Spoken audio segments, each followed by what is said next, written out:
Everybody welcome to this class. आज की इस क्लास में हम पढ़ेंगे जावा जेडीके के बारे में। ये जावा इंट्रोडक्शन की तीसरी क्लास है। जेडीके क्या होता है? जेडीके की फुल फॉर्म होती है जावा डेवलपमेंट किट। जेडीके अपने आप में एक कंप्लीट यूनिट की तरीके से है। इसके अंदर जावा वर्चुअल मशीन होती है, जावा लाइब्रेरी होती है, डेवलपमेंट टूल लाइक कंपाइलर और डिबगर होते हैं और जावा रन टाइम एनवायरनमेंट होता है। तो ये अपने आप में एक कंप्लीट पैकेज के जैसा होता है।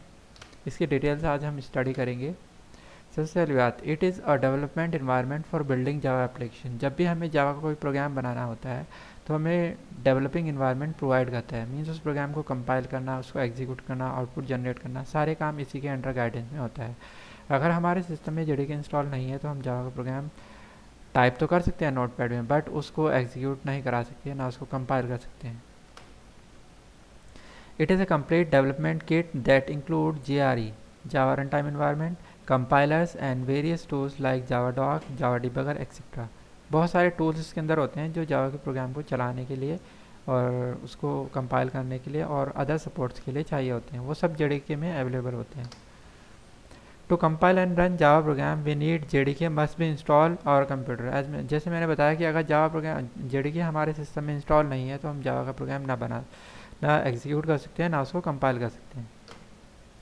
अब कंपोनेंट्स ऑफ जेडीके की बात करें तो जावा के अंदर जेडीके के अंदर जावा कंपाइलर होता है, जावा इंटरप्रेटर होता है, एप्लेट व्यूअर होता है, जावा डिसेंबलर होता है और इसके अलावा भी कुछ कंपोनेंट्स होते हैं।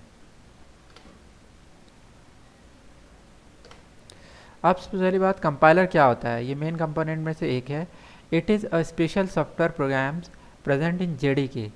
एक स्पेशल प्रोग्राम होता है जो कि यह स्पेशल सॉफ्टवेयर होता है जो कि जेडीके के अंदर हमें मिलता है।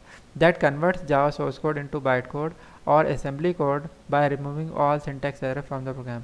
इसका मेन काम होता है जो सोर्स कोड हमने तैयार किया है, जो प्रोग्राम हमने टाइप किया है, उसके अंदर जितनी भी सिंटैक्स एरर होती है उनको हटाता है। उनको हटाने में हमारी हेल्प करेगा और हमें फोर्स करेगा कि हम उनको हटाएं। और उसके बाद जब प्रोग्राम एरर फ्री हो जाता है तो उसको एक स्पेशल टाइप के कोड में कन्वर्ट कर देता है जिसको बाइट कोड कहा जाता है या असेंबली कोड कहा जाता है। Compiler convert the entire programme into byte code और डॉट क्लास फाइल। जब प्रोग्राम को कंपाइल करता है ये कंपाइलर तो इसके बाद जो फाइल तैयार होती है उसको बाइट कोड या डॉट क्लास फाइल कहा जाता है। ये पूरी एक कंप्लीट फाइल होती है जो एरर फ्री होती है, जिसमें सिंटैक्स एरर नहीं होता है। जावा byte code is a low level representation of Java source code. Java byte code जो मैंने अभी ऊपर बताया, बाइट कोड या डॉट क्लास फाइल, ये लो लेवल रिप्रेजेंटेशन होता है सोर्स कोड का। क्योंकि सोर्स कोड जो है वो हाई लेवल लैंग्वेज में लिखा जाता है, वो अक्सर हम इंग्लिश में लिखते हैं। तो इंग्लिश में जब हम किस कोड को करते हैं तो वो हाई लेवल प्रोग्रामिंग लैंग्वेज की हेल्प से होता है, जैसे जावा। लेकिन जब जावा कंपाइलर उसको कन्वर्ट करता है तो उसे असेंबली कोड में कन्वर्ट कर देता है जो कि लो लेवल रिप्रेजेंटेशन होता है। It can be executed using the Java program Java interpreter because interpreter will convert it into machine code or binary code. Compile होने के बाद जो डॉट क्लास फाइल हमारे पास तैयार होती है वो डायरेक्टली एग्जीक्यूट नहीं हो सकती। डॉट क्लास फाइल या बाइट कोड को एग्जीक्यूट कराने के लिए हमें जावा इंटरप्रेटर की हेल्प चाहिए होती है। जावा इंटरप्रेटर इस बाइट कोड को line by line binary code में कन्वर्ट करके ऑपरेटिंग सिस्टम को देता है और ऑपरेटिंग सिस्टम उसको आउटपुट में कन्वर्ट करता है। If an error found in the program, it makes the list of errors and will display on screen for error correction. ये भी इसका एक फीचर है कि पूरे प्रोग्राम को कंपाइलर पहले स्कैन करता है, उसको पढ़ता है, उसमें जितनी भी सिंटैक्स एरर होती है उनकी एक लिस्ट बनाकर ये हमारे सामने रिप्रेजेंट कर देता है जब हम प्रोग्राम को कंपाइल कर रहे होते हैं, और हमें बताता है कि यहाँ पर ये गलतियाँ हैं, इनको सही करनी है। जब हम वो सारे मिस्टेक्स सही कर देते हैं, सारी सिंटैक्स एरर हटा देते हैं, उसके बाद ही ये उस सोर्स कोड को बाइट कोड में कन्वर्ट करता है। Next thing is Java Virtual Machine. The JVM Java Virtual Machine is the environment in which Java program execute. जावा के प्रोग्राम को एग्जीक्यूट होने के लिए जिस इन्वायरमेंट की ज़रूरत होती है उसी का नाम JVM है। Each operating system has different JVM. However, the output they produce after execution of bytecode is same across all operating system. Her operating system के लिए JVM अलग होता है, लेकिन उनसे जनरेट होने वाला आउटपुट हर ऑपरेटिंग सिस्टम के लिए सेम होता है। अगर हम जावा का एक प्रोग्राम जिसको हमने कंपाइल किया है किसी ऑपरेटिंग सिस्टम पे, उसी कंपाइल्ड प्रोग्राम को यानी कि जो बाइट कोड तैयार है उसको अगर हम किसी दूसरे ऑपरेटिंग सिस्टम पर ले जाकर चलाना चाहे तो वो ईजिली चल जाएगा, बस वहाँ पर JDK होना चाहिए। क्योंकि जब हम JDK इंस्टॉल करते हैं किसी सिस्टम में, तो JVM उसके अकॉर्डिंग इंस्टॉल होता है, उस सिस्टम के ऑपरेटिंग सिस्टम के अकॉर्डिंग। और जावा के बाइट कोड को हमेशा JVM ही बाइनरी कोड में बदलता है, ना कि डायरेक्ट ऑपरेटिंग सिस्टम। इसलिए JVM का बहुत बड़ा रोल होता है जावा प्रोग्राम के एग्जीक्यूशन में। और ये बात कही है ये है कि JVM हर सिस्टम के लिए अलग होता है, लेकिन हर JVM से जनरेट होने वाला आउटपुट एक बाइट कोड को लेकर हमेशा सेम होता है। That is why we call Java as platform independent language.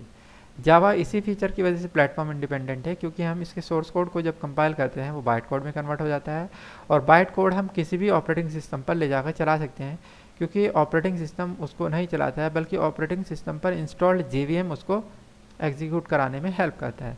और JVM जब भी बाइट कोड को कन्वर्ट करता है वो जस्ट इन टाइम कंपाइलेशन करता है, मीन्स उस सिस्टम के ऑपरेटिंग सिस्टम के अकॉर्डिंग कन्वर्ट करके कोड को देता है।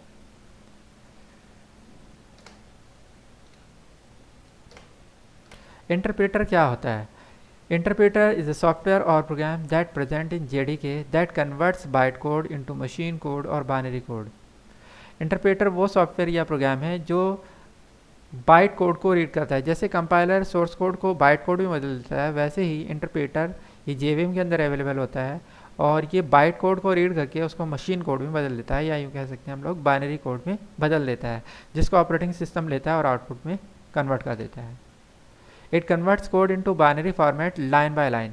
यहाँ पर एक चीज़ बहुत अच्छे से समझने की है, जो कंपाइलर है वो पूरे प्रोग्राम को, पूरे सोर्स कोड को एक बार में पूरी एक कंप्लीट फाइल बना के बाइट कोड में कन्वर्ट कर देता है, जबकि इंटरप्रेटर ऐसा नहीं करता है। इंटरप्रेटर बाइट कोड की एक एक लाइन को बाइनरी कोड में बदलकर ऑपरेटिंग सिस्टम को देता है, और ऑपरेटिंग सिस्टम उसको एग्जीक्यूट कराता है। If any error found at any line of the byte code, the program execution will stop from that point and program will crash. जब byte code line by line, जब interpreter line by line byte code का conversion कर रहा होता है, अगर किसी line में उसको एरर मिलती है, कोई प्रॉब्लम आती है, तो वहीं से कन्वर्जन रुक जाता है, एग्जीक्यूशन प्रोग्राम की रुक जाती है और प्रोग्राम क्रैश हो जाता है। This line by line conversion of the bite code into machine code is called just in time compilation, JIT। इस प्रोसेस को JIT या जस्ट इन टाइम कंपाइलेशन कहा जाता है, जिसमें इंटरप्रेटर बाइट कोड की एक लाइन को बाइनरी कोड में कन्वर्ट कर रहा होता है। तीसरी चीज़ हमारे पास आती है जावा लाइब्रेरी। द जावा लाइब्रेरी या Java class library JCL is a set of dynamically loadable library that Java application can call at run time. ये वो लाइब्रेरी होती है जो डायनेमिकली हम अपने प्रोग्राम में लोड कर सकते हैं, और इनकी ज़रूरत हमें अपने प्रोग्राम में चाहिए होती है जब हम अपने प्रोग्राम को एग्जीक्यूट करा रहे होते हैं। A Java library contain useful code that implements in many common programming tasks। इसके अंदर बहुत सारे कोड होते हैं जिनको हम अपने प्रोग्रामिंग टास्क परफॉर्म करने के लिए यूज़ कर सकते हैं। जैसे हमें किसी वैल्यू की पावर निकालनी है तो इसमें पावर फंक्शन होता है, हमें स्क्वायर रूट निकालना है तो मैथ क्लास के अंदर SQRT फंक्शन होता है। इसी तरीके से बहुत सारे फंक्शन इसके अंदर अलग अलग क्लासेस के अंदर होते हैं। When we write a new Java programs, we usually combine our new code with code extracted from this library।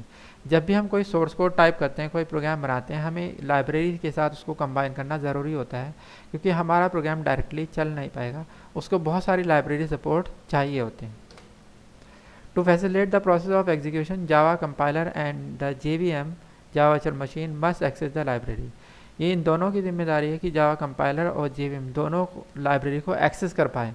इस तरह की लाइब्रेरी होना ज़रूरी है, और ये फैसिलिटी जावा की लाइब्रेरी में सारी होती है, तभी हमारे प्रोग्राम की एग्जीक्यूशन हो पाएगी, अदरवाइज एग्जीक्यूशन नहीं हो पाएगी। तो इस क्लास में हमने पढ़ा जावा के JDK के कुछ फीचर्स के बारे में, JDK क्या होता है, JDK के कंपोनेंट्स क्या हैं, और वो कंपोनेंट्स कैसे कैसे काम करते हैं। अब स्टिल देन अगर इसमें अभी भी कोई प्रॉब्लम है, आपको कुछ पूछना है, तो इसके आप मुझसे कमेंट के थ्रू पूछ सकते हैं, या इसकी डिटेल स्टडी मैंने अपने ब्लॉग पर भी डाली है। मेरे ब्लॉग का लिंक इस वीडियो के डिस्क्रिप्शन में रहेगा, वहाँ से आप डिटेल में इसको पढ़ सकते हैं। अगर आपको ये वीडियो हेल्पफुल लगा है, आप इसको लाइक कर सकते हैं, शेयर कर सकते हैं, चैनल को सब्सक्राइब कर सकते हैं इसी तरह की पूरी सीरीज़ को देखने के लिए जो मैं बना रहा हूँ जावा के ऊपर, जिसमें आपको शुरू से एंड तक सारी वीडियोस, सारे ट्यूटोरियल मिल जाएंगे। तो उन ट्यूटोरियल्स को देखने के लिए आप चैनल को सब्सक्राइब कर सकते हैं। एंड अगर इस रिगार्डिंग आपके कुछ सजेशन है, आप मुझे सजेशन दे सकते हैं। Thanks for watching.